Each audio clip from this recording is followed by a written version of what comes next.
सुप्रभात बच्चों। आज हम कक्षा 6 के भूगोल विषय का पाठ 8 भारत, जलवायु, वनस्पति तथा वन्य प्राणी का पहला प्रकरण मौसम के बारे में पढ़ेंगे। तो चलिए करते हैं अध्याय को शुरू। तो देखो बच्चों, इससे पिछले अध्याय में हमने भारत के भौगोलिक विस्तार के बारे में जाना था। भारत को प्रशासनिक व भौतिक विभाजन किस तरह से किया गया था ये समझा था। तो आज इस अध्याय में हम भारत के जलवायु के बारे में, वनस्पति और वन्य प्राणियों के बारे में पढ़ेंगे।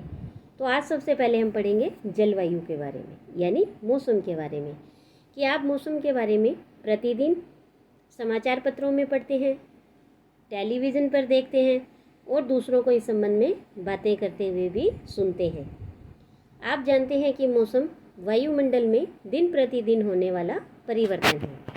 यानी जैसे गर्मी ज़्यादा है तो हो सकता है कल बारिश हो, या कल बहुत तेज़ धूप थी और आज आसमान में बादल छाए हुए हैं। तो इस तरह से जो रोज़ाना परिवर्तन होता है उसे हम कहते हैं मौसम। और ये परिवर्तन किस में होता है? वायुमंडल में। तो वायुमंडल में दिन प्रतिदिन होने वाला परिवर्तन मौसम कहलाता है। अब इसमें तापमान, वर्षा और सूर्य की विकिरण इत्यादि शामिल हैं। उदाहरण के लिए देखिए कि मौसम कभी गर्म या कभी ठंडा होता है, कभी आसमान में बादल छा जाते हैं तो कभी वर्षा होती है। तो आपने ध्यान दिया होगा कि जब बहुत दिनों तक मौसम गर्म रहता है तब आपको ऊनी वस्त्रों की आवश्यकता नहीं पड़ती है। यानी जब मौसम गर्म होता है तब हम कैसे वस्त्र पहनते हैं? तब हम सूती और नरम और पतले कपड़े पहनते हैं। और गर्म मौसम में हम खाने पीने में ठंडे पदार्थों को पसंद करते हैं, जैसे कि जूस है, शिकंजी है, शरबत है। तो इस तरह के हम खाने पीने में ठंडी चीज़ें इस्तेमाल करते हैं। इसके विपरीत ऐसे भी दिन होते हैं जब आपको ऊनी वस्त्रों के बिना ठंड लगती है, यानी मौसम कैसा है? सर्दी का है। और ऐसे मौसम में ठंडी और तेज़ हवाएं चलती हैं और इन दिनों में आप गर्म चीज़ें खाना पसंद करते हैं, जैसे चाय है, कॉफ़ी है, गरम पकोड़े हैं, सूप है। तो इस तरह से हम गर्मी में ठंडी चीज़ें और सूती कपड़े पहनते हैं और सर्दी में हम गर्म चीज़ें और ऊनी वस्त्र पहनते हैं। इसके बाद देखिए कि भारत में प्रमुख मौसम कौन कौन से हैं। तो सामान्यतः भारत में दिसंबर से फरवरी तक ठंडा मौसम होता है, जिसे सर्दी का कहते हैं। मार्च से मई तक गर्म मौसम होता है, जिसे गर्मी का मौसम कहते हैं। जून से सितंबर तक दक्षिण पश्चिमी मानसून का मौसम होता है, यानी वर्षा ऋतु होती है। और अक्टूबर से नवंबर में मानसून के वापस लौटने का मौसम होता है, यानी शरद ऋतु होती है। तो इसके बाद हम इन्हीं ऋतुओं के बारे में पढ़ते हैं और सबसे पहले पढ़ेंगे हम शीत ऋतु के बारे में। शीत का मतलब होता है ठंड, यानी ठंडे मौसम में सूर्य की किरणें सीधी नहीं पड़ती हैं, जिसके परिणाम स्वरूप जो उत्तरी भारत का तापमान है वो क्या कम हो जाता है। जैसे कि हमें पता है पृथ्वी पर जो ऋतुएं बनने का कारण है वो पृथ्वी की परिक्रमण गति है।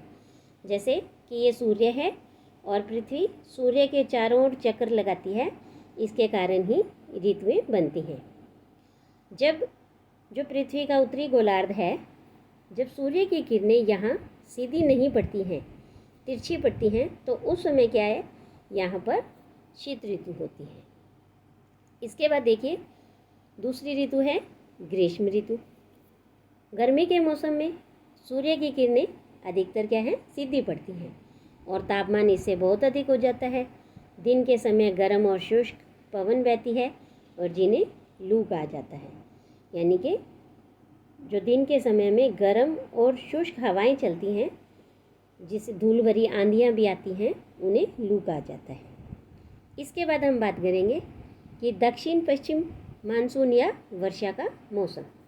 ये तीसरी ऋतु के बारे में हम पढ़ेंगे। तो ये मानसून के आने और आगे बढ़ने का मौसम होता है। इस समय जो पवन यानी हवाएं हैं वो बंगाल की खाड़ी और अरब सागर से स्थल की ओर बहती हैं। जब वे इसे मानचित्र में देखते हैं कि जैसे ये देखिए, ये अरब सागर है और ये बंगाल की खाड़ी है। जब यहाँ से ये हवाएं इस तरह से स्थल यानी ज़मीन की ओर बहती हैं तो ये अपने साथ क्या नमी भी लाती हैं।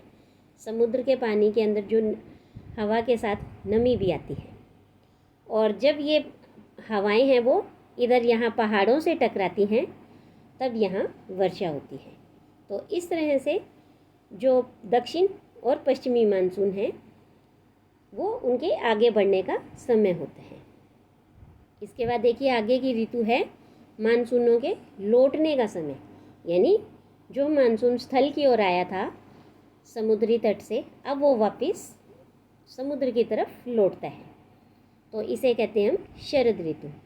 इस समय जो पवन है वो स्थल भागों से लौटकर बंगाल की खाड़ी की ओर बहती है, और यह मानसून के लौटने का मौसम होता है।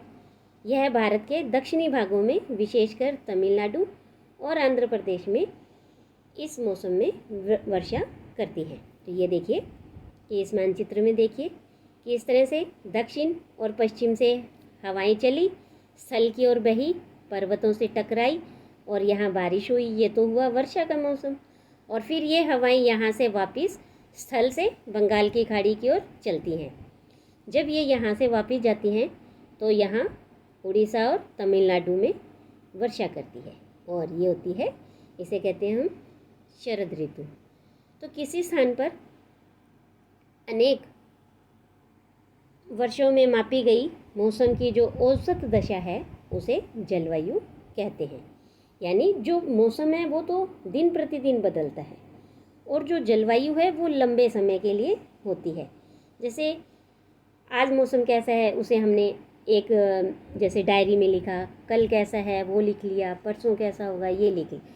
इस तरह से हमें कई वर्षों तक लगातार इन्हें अंकित करते रहते हैं, तापमान को, मौसम को, और फिर हम जब उन अनेक वर्षों में उस मौसम की दशा को मापते हैं तो वो क्या कहलाती है, जलवायु कहलाती है। तो भारत की जलवायु को मोटे तौर पर मानसूनी जलवायु कहा जाता है। मानसून जो शब्द है वो अरबी भाषा के मौसम से लिया गया है, और जिसका अर्थ होता है मौसम। भारत की स्थिति उष्णकटिबंधीय में होने के कारण अधिकतर जो वर्षा है वो मानसूनी पवनों से होती है। भारत में कृषि है वो वर्षा पर निर्भर है, और अच्छे मानसून का मतलब होता है पर्याप्त वर्षा होना तथा प्रचुर मात्रा में फसलों का उत्पादन होना। ये अच्छी बारिश होगी तभी फसलें हैं वो अच्छी उत्पन्न होंगी, और इसे अच्छी बारिश का होने को कहा जाता है कि मानसून अच्छा है।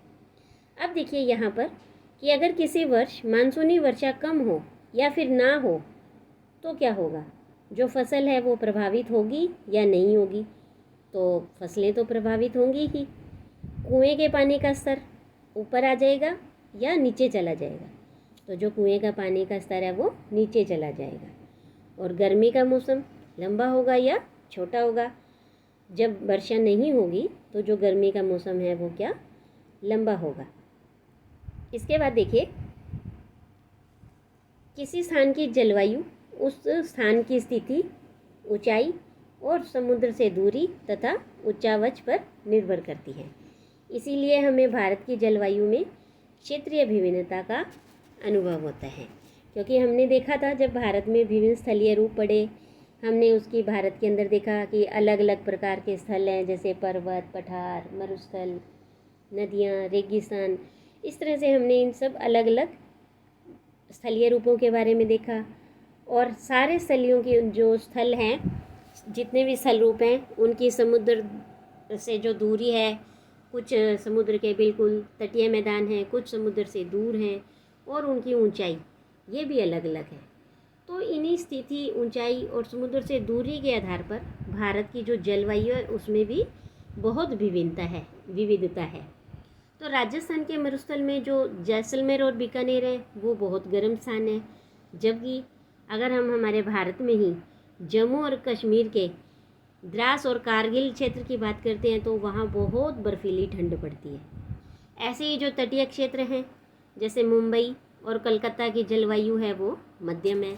वे ना तो अधिक गर्म होते हैं और ना अधिक ठंडे होते हैं, और ये समुद्री तट पर होने के कारण ये स्थान ज़्यादा क्या है, आर्द्र है, यानी यहाँ पर नमी रहती है। फिर विश्व में सबसे अधिक वर्षा वाला स्थान मेघालय में स्थित है मौसिनराम। सबसे अधिक वर्षा पूरे विश्व में कहाँ होती है? हमारे भारत के मेघालय राज्य में स्थित मौसिनराम में स्थित होती है, वहाँ सबसे अधिक वर्षा होती है। जबकि किसी किसी वर्ष राजस्थान के जैसलमेर में वर्षा बिल्कुल भी नहीं होती है। कभी कभी तो ऐसा होता है, कई बार ऐसा वर्ष भी आता है कि जब जैसलमेर में बिल्कुल भी बारिश नहीं होती है। अब देखिए, इसके बाद हम पढ़ेंगे प्राकृतिक वनस्पति के बारे में। और प्राकृतिक वनस्पतियाँ कौन सी हैं, वन्य जीव जंतु कौन से हैं, इन वन्य प्राणियों के बारे में हम अगली वीडियो में पढ़ेंगे। आज के लिए इतना ही। धन्यवाद।